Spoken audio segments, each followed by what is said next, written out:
Okay, good morning. We are continuing Hilchos Tevilas Keilim. B'ezrat Hashem today and one more day. We'll see. Okay, we are continuing Kuf Chaf Seif Vav. That's where we left off. I just want to mention the metals, the 6 metals that are for sure deraisa. It's in the pasuk: Zahav, Kesef, Nechoshet, Barzel, Bedil, and Oferet. Gold, silver, copper, iron, tin, and lead. Okay, everything else is maybe Darabanan. Now, from where we left off, interesting. I just wanted to point out that Aruch Shulchan says if you're stuck, I don't know, if you're camping and you don't have another mikveh, a mayan, he says, Bishat Adchak, you can rely on using a mayan bekol shehu for Keilim. Okay? He does. I'm just going to point out a couple of things that's from the Aruch Shulchan. Again, we're going to see some of this as we go along. You don't need, with some you might not, you don't need kavana for Tevilas Keilim, so he holds, and you don't need koach adam.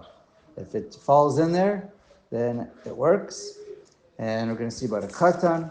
A katan can do it as long as, but you just can't trust him. By dini deraisa, by dini derabanan, by a mitzvah derabanan, for a katan, you could trust them. So therefore, he says he doesn't call this iser. He calls the hilchos tevilas keilim mitzvah. So therefore, you can rely on them for glass or whatever is derabanan. And he also pointed out you have to make sure you get the inside of the bottle wet when you dip. Every time you have a bottle or a glass or whatever, and you're going to put it in the mikveh, you have to make sure the whole inside fills up with water. Because otherwise, if it's air pockets, that means part of it won't be dipped at the same time. And so the mouth facing up or sideways for it to fill up all the way, and then make sure it's all dunked. He says you could also take water from the outside and then put it in midin chibur. It's not a problem because when it's inside, it's all inside the mikveh as well. What about air bubbles? So air bubbles. I would just say we're not malachi asharis, but it needs to be all water. So okay, put the two together. He does also point out, don't hold it too tight unless it's water from. That was with the Ramah. Make sure it's not held too tight if it's water from the outside. So that's why if you want to just be safe, put your hand in the water with the mikvah, reposition your fingers a little bit, and that's best practice. He points out. And okay, now just want to point out so we said it before. I think we spoke about it. Let's say something like a peeler for I don't know, carrots and cucumbers, whatever you use it for. So that for sure everyone agree would be chayav if that's why you buy a peeler. If you buy a peeler and the only reason why in your house you have a peeler is for peeling potatoes while they're still raw before they're cooked, so that is. So midin it would not be chayav. However, the shach would say it's that's the chumrah of the sakin. Well, I think everyone would say that. The shach and taz, according to the Ramah, if you're machmer by a sakin of a shchita, so too that can be machmer as well. The shach says you don't need for needles. I don't know how common this is. Sewing up your chicken. Whatever you want to sew up, so that's something you do not. He writes beferish, you do not need to, because again, it's pre-cooking, it's not ready to eat, and it has the din of it's not like a sakin shel shchita. Again, that's just a chumrah of the Ramah. It's not mikar din, but the Ramah says you should tovel a sakin shel shchita, that category. He says because a knife could be used for cutting foods. So but for something that's like a machat, a needle for sewing, what else are you going to use it for if not pre-cooked items? So he says that you don't even have to be machmer for. But on that, the taz is machmer like the same level of sakin shel shchita midin chumrah. The Aruch Shulchan's gather is a little more anything that has a kli tashmish like a real proper usage, then you're machmar for it, like a sakim shel shchita, and anything that's really not much, doesn't have a great use, then you could be makel even according to the Rama. So I just want to hear another interesting thing is coffee grinders and scissors for food. So the Shach says you don't need because it's pre-bishul. So I mean, we're going to see. We're about to read it. If you're doing spices, so you need, but if it's for coffee, you still have to do bishul first. And the grinder is not really used for anything else. So he would say, even according to the Ramah, you wouldn't need to.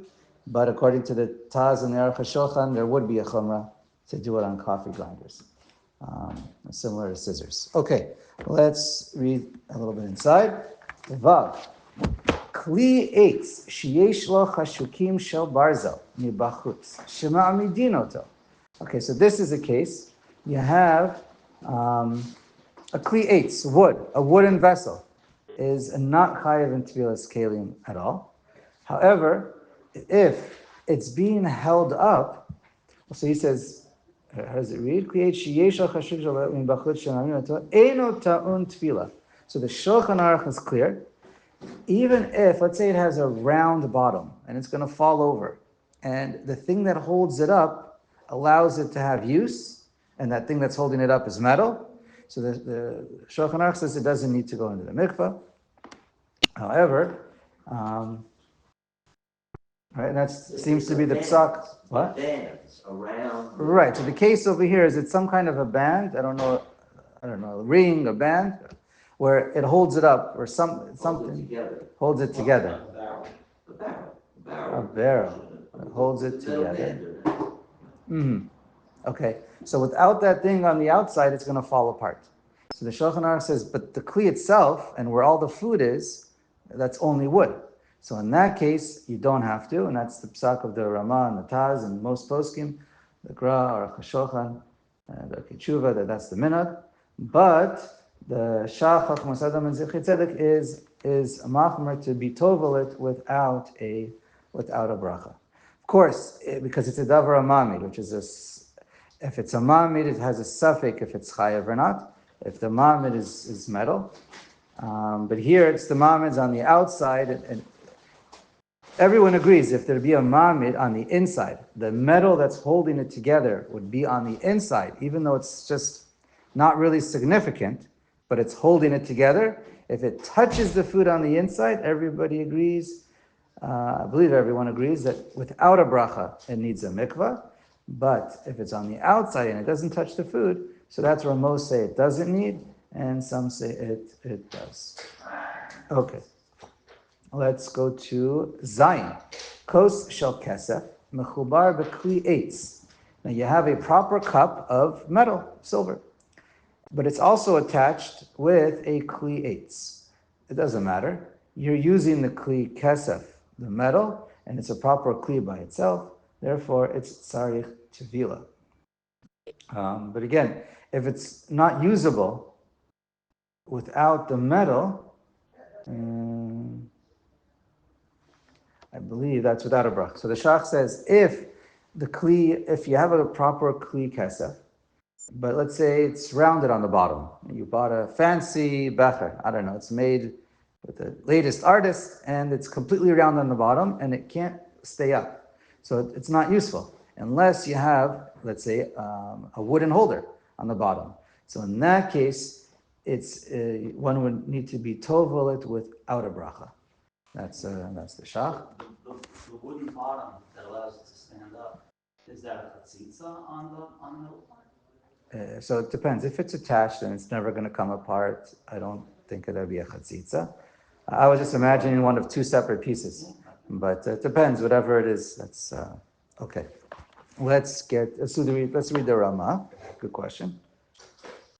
Haga v'chein reichayim shel pilpulin shebetoch ha'etz yesh barzel kavua shetochanim bo tzarich tvila. Okay, so now here, let's say here we have the grinder for spices. Now, spices generally we consider food. Again, there's a whole discussion about that, but basically we consider that food. It's spices for food, and it's chayav. What if the main kli is wood or plastic, but the grinding parts are made out of metal, which is common? So he says you have to do tevila. I think many would say only without a bracha, because the kli itself is not metal, but you're using something, but it's going to fall apart. It's not going to work if it's not being held together by the wood or the plastic or the kli that you have. So then I would just tovel it. Again, it's a machlokas or a question. If the Rama says tzarich tevila with or without a bracha.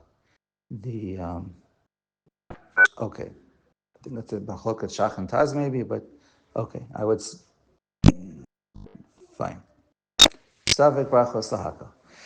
Keep reading. V'chein hamishpachot shel barzel or abrazot shel barzel ushar matechot kulam tzrichim tevila. Anything that's like a funnel or used and it's metal, it's used for your food, it's going to need tevila. V'davka she'ikar hakli hu shel matechet. And that's only if the main part of the kli is matechet. About im ikar hakli hu eitz, but the main part of the kli is really made out of wood. Rak shema'at barzel kavua bo. It only has a little bit of metal in there. Hoel ve'efshar li'ishtamish bo below barzel ein tzarich tevila.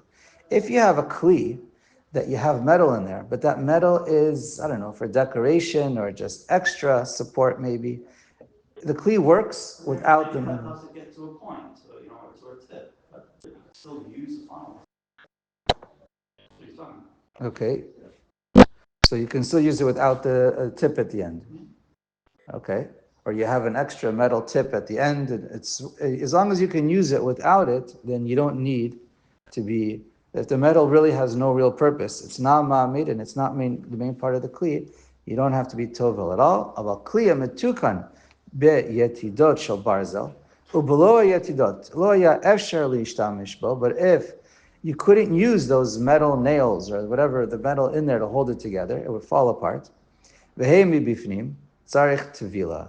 So then for sure you need tevila if it's on the inside touching the kli. Okay. I believe with the bracha as well. Chet. Hashoel osocher kli mihagoy. Okay, now what happens? The kli, it belongs to a non-Jew. So right now it shouldn't be chayav, right? It's only when a Jew buys it from a non-Jew. That's when the whole mitzvah din of Tevilas Keilim is. So it still belongs to the non-Jew. You're borrowing or renting it as even. Eino ta'un tevila. Absolutely, there's no need to do tevila. All right, you can use it to eat with it without tevila. Any case, we're going to see, anytime you have a case where you're not sure if it needs to do tevila and it's too difficult, one eitzah always is give it to a goy. Again, you don't want him to steal it from you or take it from you, but that would avoid the issue of tevila. Avaim Yisrael kana'o me'agoy. Now, once the Jew buys it from a non-Jew, immediately now the Jew becomes chayiv to do Tevilas Keilim, right? Can't use it without doing Tevilas Keilim first. Now, what happens if v'hish'ilo lechavero? Now, the Jew who bought it now lends it to his friend. Tell him tevila. Of course, he and his friend need to do tevila before they use it. Really, it's pashut. Shekavar nitchayev biyad harishon, because it already became chayev in the first Jew's hands. When he bought it from the non-Jew, or got it as a gift, whatever, he acquired it. Now he's chayev. It doesn't matter who he passes it on to. He's the owner. It became chayev, and the chayev continues unless he would sell it back to a non-Jew. V'yesh misha omer she'im lo lacho harishon mitzarach seuda lachtoch klafim uchayotze bo ein tzarich lahatbilo. Okay, so this is the mi'ikar. This is the halacha in the Shulchan Aruch. This is mi'ikar din, I believe, according to all the achronim. But we're going to see. It's good to be. Many achronim say one should be machmer. What's this case? The one who bought it didn't buy it to eat with it. He bought it for a non-food purpose. So if you bought the item, I don't know, a knife, scissor, whatever it is, I mean, scissors only if it's really for food, but let's say scissors or something, you bought it not to use for food, it's not chayiv in Tevilas Keilim, and you can use it. And the Shach points out, if it's not miyuchad for eating, you can even take it once in a while and use it for, no, so that's a question mark. He's saying there's no reason, there's no problem to use it, not letzorchei seuda. For tzorch seuda, so that's a question mark, if you need to or not. Let's get back to that. Anyways, you want to, no, I think you have to tovel it, or is it? I think you have to tovel it for yourself if now you want to use it once in a while. But okay, let's go on. This case, you now get, so if you took it for yourself, not for purposes of food, you want to give it to somebody else, and that other person wants to use it for food, then then he can use it without toveling. And here, many say the second person should also, we're going to read, the second person should tovel it because he's using it for food. And certainly he himself, the original person. Haga, aval harishon, asr lishtamish bo letzorchei seuda. Right. The original person who bought it, he bought it for the purpose of non-food. But if he wants to now use it for food, afilu derech arai, you're not allowed to below Tevila. So if you yourself buy it to cut cards or whatever it is, and now you want to use it for what? Parchment. There you go. For cutting parchment, and now you want to use it for food, even derech hara you have to. The question is, what about your friend? So that's where it's machlokas. Alpha pishalach letzorach klafim. Even if you use it for, thank you, for parchment. Now, the first one bought it for parchment, and the second Jew now bought it from the first Jew. He bought it now. He's the owner, and he has a mind to use it for seuda. So then, sorry, tevila gabe hasheni. So now, for sure, the second guy needs to tovel it, no question. And if it wasn't toveled yet, for sure, also with a bracha. Okay. There's an interesting taz, and we'll get to the next point, is he points out, if a person, a shoel keilim, you borrow it from a Jew who's selling it, and he himself, a person who owns a business or a store, and he has keilim. The keilim in there are not yet chayav in Tevilah. Because it's not yet miyuchad for eating with, it's miyuchad for business, for selling, not for food yet. But if a person takes it from him and then he wants to use it, so the Taz says you should tovel it, but without a bracha, because it may not be chayav yet because it's still in the store. But then once you yours, even before you pay for it, you're coming. Well, here the case is you're borrowing it. So out of kinyanim, we're not there. But the case over here is you borrow it from a guy in the store. Now, again, this is rare because if it's in the store, you're not selling used items. But whatever. The case is you take it, you borrow it. Do you need to? So he says over here in the Taz, you should tovel it for your use because now you're using it for food. But tell the next guy, because when he buys it, he's going to tovel it again. Just make sure he tovels it without a bracha, because you toveled it and maybe it worked.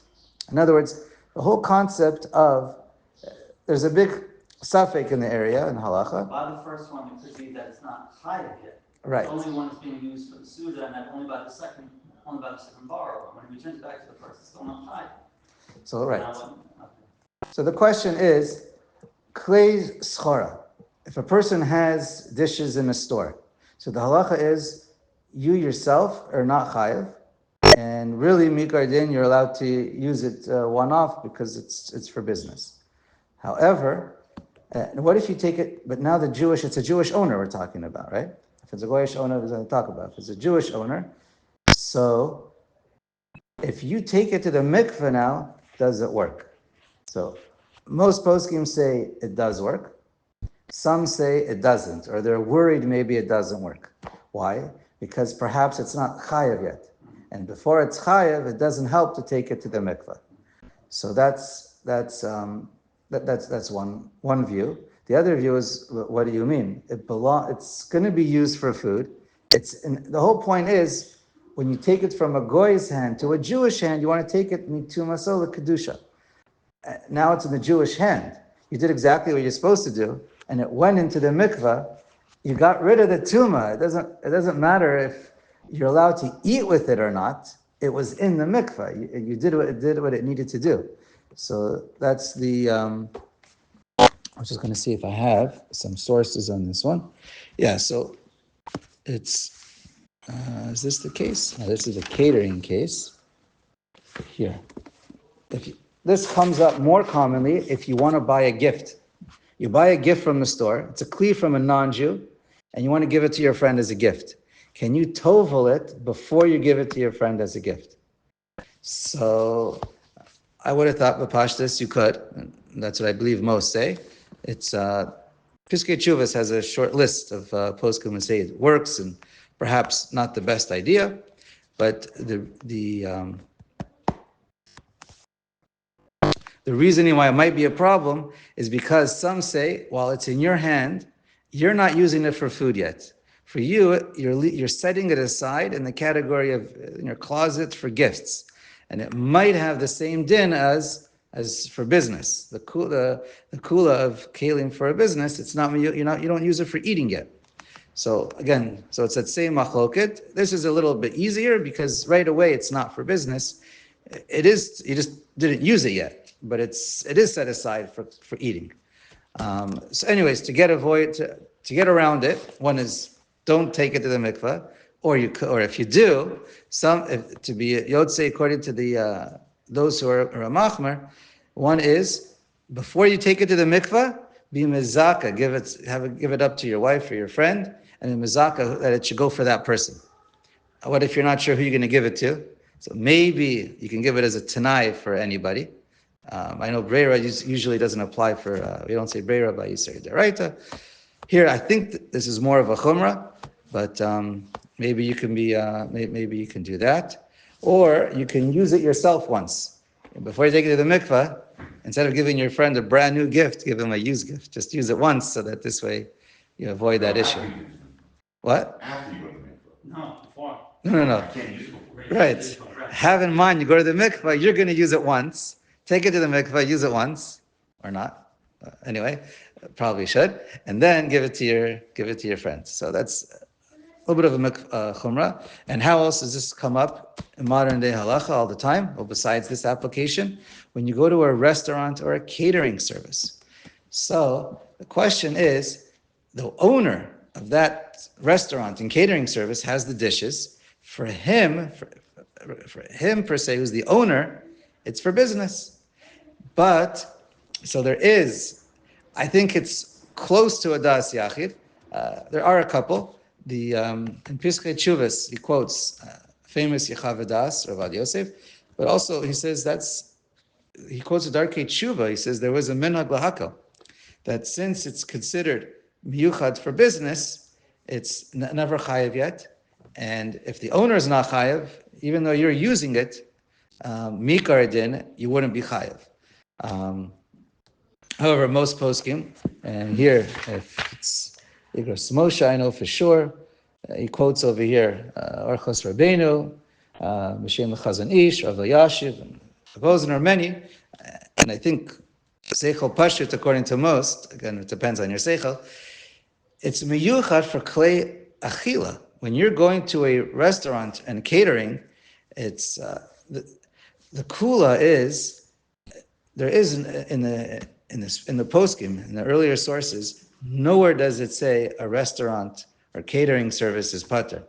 Just resale schora. It's only resale schora because no one's touching it for eating. It's set aside, in your cabinet or in your store that's locked. No one's using it. So therefore, it doesn't have a din of klei seuda yet. It's not ready. It's not the same analysis, but a little bit like dishes that you used before bishul. It's not shaykh for food yet. But here, the owner of the restaurant bought it to eat with. So therefore, it's, anyway, we'll leave it at that.